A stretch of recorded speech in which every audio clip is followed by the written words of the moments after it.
ಮತ ಮಹಾಭಾರತದ ಮೊದಲ ಹಂತದ ಲೋಕಸಭಾ ಚುನಾವಣೆಗೆ ತೆರೆ ಬಿದ್ದಿದೆ. ಈಗೇನಿದ್ರು ಕೂಡ ಎಲ್ಲ ರಾಜಕೀಯ ನಾಯಕರ ಕಾನ್ಸಂಟ್ರೇಷನ್ ಎರಡನೇ ಹಂತದ ಚುನಾವಣೆ ಕಡೆಗೆ ಫೋಕಸ್ ಆಗ್ತಾ ಇದೆ.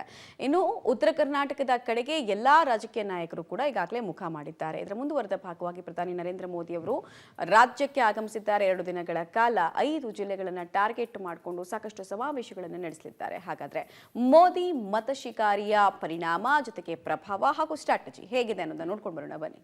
ಕರ್ನಾಟಕ ಕುರುಕ್ಷೇತ್ರದಲ್ಲಿ ಎರಡನೇ ಹಂತದ ಮತಕದನ. ಇವತ್ತು ಉತ್ತರದಲ್ಲಿ ಪ್ರಧಾನಿ ಮೋದಿ ಲೋಕಕಹಳೆ. ಬೆಳಗಾವಿ, ಉತ್ತರ ಕನ್ನಡ, ಬಳ್ಳಾರಿ, ದಾವಣಗೆರೆಯಲ್ಲಿ ಅಬ್ಬರ. ಮತ ಮಹಾಭಾರತದ ಕರ್ನಾಟಕ ಕುರುಕ್ಷೇತ್ರದಲ್ಲಿ ಮೊದಲ ಹಂತದ ಮಹಾಯುದ್ಧ ಮುಗಿದಿದೆ. ಲೋಕಸಭಾ ಚುನಾವಣೆಯ 1ನೇ ಹಂತದ ಚುನಾವಣಾ ಮುಗಿದು 2ನೇ ಹಂತದ ಚುನಾವಣಾ ಕಾವು ಹೆಚ್ಚಾಗಿದೆ. ಫಸ್ಟ್ ಹಾಫ್ 14 ಕ್ಷೇತ್ರಗಳ ಕದನ ಮುಕ್ತಾಯಗೊಂಡು ಸೆಕೆಂಡ್ ಹಾಫ್ 14 ಕ್ಷೇತ್ರಗಳ ಕಾಳಗ ಜೋರಾಗಿದೆ. ದಕ್ಷಿಣ ಕರ್ನಾಟಕದಲ್ಲಿ ದಂಗಲ್ ನಡೆಸಿದ ರಾಜಕೀಯ ನಾಯಕರು ಇದೀಗ ಉತ್ತರ ಕರ್ನಾಟಕದ ಮತಭೂಮಿಯತ್ತ ಲಗ್ಗೆ ಇಟ್ಟಿದ್ದಾರೆ. ರಾಜ್ಯದಲ್ಲಿ 28ಕ್ಕೆ 28 ಕ್ಷೇತ್ರ ಗೆಲ್ಲುವ ಸಂಕಲ್ಪ ತೊಟ್ಟಿರುವ ಪ್ರಧಾನಿ ನರೇಂದ್ರ ಮೋದಿ ಇವತ್ತು ಉತ್ತರ ಕರ್ನಾಟಕದ ಜಿಲ್ಲೆಗಳಲ್ಲಿ ಮತಬೇಟೆಯಾಡಲಿದ್ದಾರೆ. ದಕ್ಷಿಣ ಕರ್ನಾಟಕದ ಕ್ಷೇತ್ರಗಳಲ್ಲಿ ಮತಬೇಟೆಯಾಡಿ ಹವ ಸೃಷ್ಟಿಸಿದ್ದ ಮೋದಿ ಇವತ್ತು ಉತ್ತರ ಕರ್ನಾಟಕದ ಬೆಳಗಾವಿ, ಉತ್ತರ ಕನ್ನಡ, ಬಳ್ಳಾರಿ, ದಾವಣಗೆರೆಯಲ್ಲಿ ಆರ್ಭಟಿಸಲಿದ್ದಾರೆ. ನಿನ್ನೆ ರಾತ್ರಿ ಬೆಳಗಾವಿಗೆ ಆಗಮಿಸಿದ ಪ್ರಧಾನಿ ನರೇಂದ್ರ ಮೋದಿ ಪ್ರಪ್ರಥಮವಾಗಿ ಕುಂದಾನಗರಿಯಲ್ಲಿ ವಾಸ್ತವ್ಯ ಹೂಡಿದ್ದಾರೆ. ಇವತ್ತು ಬೆಳಗ್ಗೆ 11ಕ್ಕೆ ಬೆಳಗಾವಿಯ ಮಹಾನಗರ ಮಾಲಿನಿ ಸಿಟಿ ಗ್ರೌಂಡ್ನಲ್ಲಿ ಮರಾಠ ಹಾಗೂ ಲಿಂಗಾಯತ ಮತಗಳ ಬೇಟೆಯಾಡಲಿದ್ದಾರೆ. ಬೆಳಗಾವಿ ಹಾಗೂ ಚಿಕ್ಕೋಡಿ ಲೋಕಸಭಾ ಕ್ಷೇತ್ರದಲ್ಲಿ ಹೆಚ್ಚಾಗಿರುವ ಲಿಂಗಾಯತ, ಮರಾಠ ಹಾಗೂ ಕುರುಬ ಸಮುದಾಯದ ಮತದಾರರನ್ನು ಸೆಳೆಯುವ ಯತ್ನ ಮಾಡಲಿದ್ದಾರೆ. ಅಲ್ಲದೆ ಬಿಜೆಪಿಯ ನಾಯಕರು ವಿವಿಧ 18 ಸಮಾಜದ ಮುಖಂಡರನ್ನು ಕರೆಸಿ ಪ್ರಧಾನಿಯವರನ್ನ ಭೇಟಿ ಮಾಡಿಸಲಿದ್ದಾರೆ. ಪಕ್ಷದ ನಾಯಕರು ಒಂದು ಹೊಸ ಯೋಜನೆಯನ್ನು ಮಾಡಿದ್ದಾರೆ. ಅದರ ಜೊತೆಗೆ ಪಕ್ಷದ ಸಾಮಾನ್ಯ ಕಾರ್ಯಕರ್ತ ಅಂದರೆ ಬೂತದಲ್ಲಿ ಕೆಲಸ ಮಾಡುವಂಥ ಬೂತ್ ಅಧ್ಯಕ್ಷರಿರ್ಬೋದು, ಅದರ ಜೊತೆಗೆ ಶಕ್ತಿ ಕೇಂದ್ರದವರು ಅನ್ಬೋದು, ಅಂದರೂ ಬೂತದ ಕಾರ್ಯಕರ್ತನ ಸುಧಾ ಇವತ್ತು ಪ್ರಧಾನಮಂತ್ರಿ ಭೇಟಿಯಾಗುವ ಅವಕಾಶ ಬಂದದ.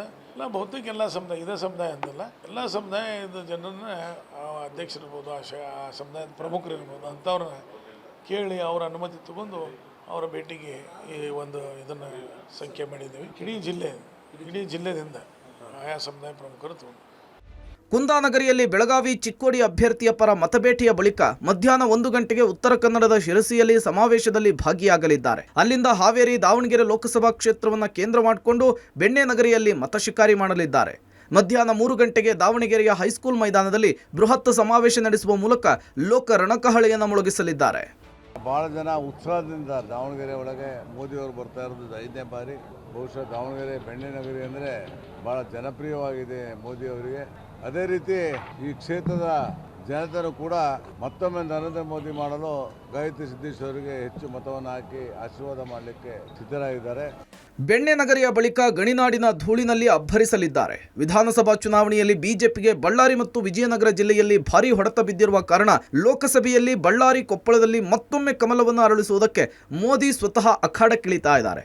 ಬಳ್ಳಾರಿ, ಕೊಪ್ಪಳ ಕ್ಷೇತ್ರಗಳ ಅಭ್ಯರ್ಥಿಗಳ ಪರ ಮತಬೇಟೆಯನ್ನು ನಡೆಸಲಿದ್ದಾರೆ. ಮೋದಿ ಎಂಟ್ರಿಯಿಂದ ನೆರೆಯ ರಾಯಚೂರು, ದಾವಣಗೆರೆ, ಹಾವೇರಿ ಕ್ಷೇತ್ರಗಳ ಮೇಲೂ ಕೂಡ ಪ್ರಭಾವ ಬೀರುವ ನಿರೀಕ್ಷೆ ಬಿಜೆಪಿಯ ನಾಯಕರಲ್ಲಿದೆ. ಸಂಜೆ ಹೊಸಪೇಟೆಯಲ್ಲಿ ವಾಸ್ತವ್ಯ ಹೂಡಿ ನಾಳೆ ಬಾಗಲಕೋಟೆಯಲ್ಲಿ ಸಮಾವೇಶದಲ್ಲಿ ಭಾಗಿಯಾಗಿ ಬಿಜೆಪಿ ಅಭ್ಯರ್ಥಿ ಪರ ಮತಯಾಚಿಸಲಿದ್ದಾರೆ.